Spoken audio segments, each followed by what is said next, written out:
Hey everyone, Mr. MC here. This is a guide for round 1 of stage 2 of the 2022 Manufacturers Series taking place at Trial Mountain with the Group 3 cars. Let's take a look at the race details. So this is a 10-lap race. Fuel and tire are ×1, so neither will be an issue. Racing hard, racing medium tires are allowed, but only the racing hard tires are required. And no mandatory pit stops. BOP is on and tuning is disabled. So I'm going to be suffering in the USS Dodge Viper as this car is extremely understeery and overall mediocre. But that aside, let's go ahead and get started with the lap, guys. So bring yourself towards the right side of the track as you start your new lap. You're going to look for the start of a yellow barrier that is on the right. I'll highlight it in a moment, as that's where you want to lift off of the throttle and use a little bit of braking if needed. So don't use the brakes for too long, otherwise you'll lose too much momentum and do lots of throttle control, especially right here, because if you're fully on the throttle, you do risk literally flying off the map. Then brake before the barrier on the right end, so brake hard for a short moment and do lots of trail braking, as this is a bit of a long drawn out turn. Bring yourself towards the left, brake before you reach the sign that is on the left. 100% braking power for a short moment and slowly ease off of the brakes as you turn in. Then when the curb on the left ends, that's where you want to be a bit mindful about your inputs and use a bit of braking as well. Try to stick towards the right side of the track, brake when the tunnel starts.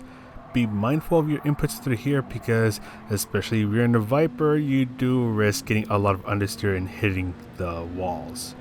Yeah, the Viper is really awful through that corner. But anyways, bring us up towards the right if you haven't done so yet. You're going to want to look for a sign that is on the right, as that is going to be your next braking point. So right around here, 100% braking power for a short while and slowly ease off of the brakes as you turn in. Just be nice and gentle getting on the throttle so you don't understeer into the walls. Bring yourself towards the left, then towards the right, then back towards the left before you reach the broken tree trunk that is on the left. Full braking power and try to stick as close as you can to the curbs on the right. Carefully get on the throttle. As you're going downhill, this is where you want to brake, so right around here, full braking power, and just like the last turn, try to stick towards the curbs on the left. Carefully get on the throttle. Bring yourself towards the right.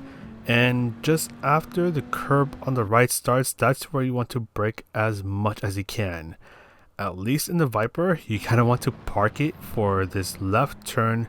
That way you can set yourself up to get a fast exit out of the right turn or the second part of the chicane. But that is all for this very okay-ish lap guide. In a moment, we'll go ahead and get started with the strategies. So just as I mentioned earlier, this is a 10-lap race with the Group 3 cars at Trial Mountain. The available tires are the racing hard and the racing medium tires. The only required tires are the racing hard tires. So this comes down to either doing 9 laps on the racing medium tires and 1 lap on the racing hard tires and vice versa, or doing all 10 laps on the racing hard tires. Long story short, the 0 stop on the racing hard tires is going to be the fastest strategy to do. So the thing with the 1 stop is not the tire wear, because tire wear is not an issue at all. It's a ×1. The issue is actually the pit loss, the pit stop. So we're going to go on over towards the pit stop right now, switch on over from the racing medium to the racing hard tires, and here is the main issue. It takes way too long to enter the pit stop, get the tire change done, and then come out of the pit stops. Your pit loss for Trial Mountain is around 19.5 seconds. So to cancel out the pit loss, you need to lap a little over 2 seconds per lap.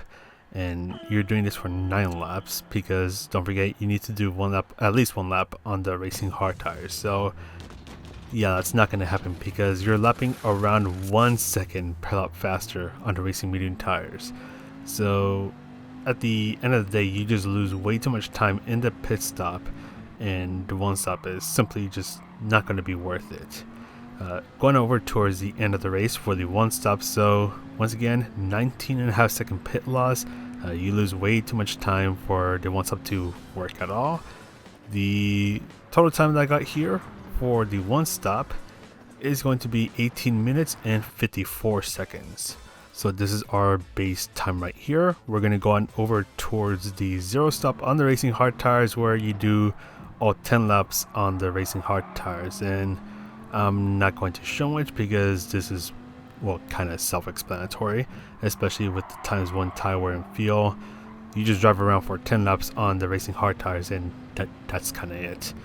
So yes, you are lapping around 1 second slower, but you don't have to deal with the super long pit loss that the one stoppers have to deal with. And at the end of this run was about 10 seconds faster than the one stop, clocking in at 18 minutes and 44 seconds. So noticeably faster than the one stop, but there's not much else to talk about, so I'm going to go ahead and get the non-commentary section of the guide started in a moment, but that is all for me. So do the qualifying on the racing medium tires, and when the qualifying ends, switch on over to the racing hard tires and do all 10 laps on the racing hard tires. But that is all from me. Thanks for watching the guide. Hopefully this helps you out a bit, and if you like this video, you can press the like, subscribe, all that good stuff. And I do have a memberships program which you can check out in the description down below. But that's all from me. This is Mr. MCA. Say hello to Nessie, and I'll see you in the next video.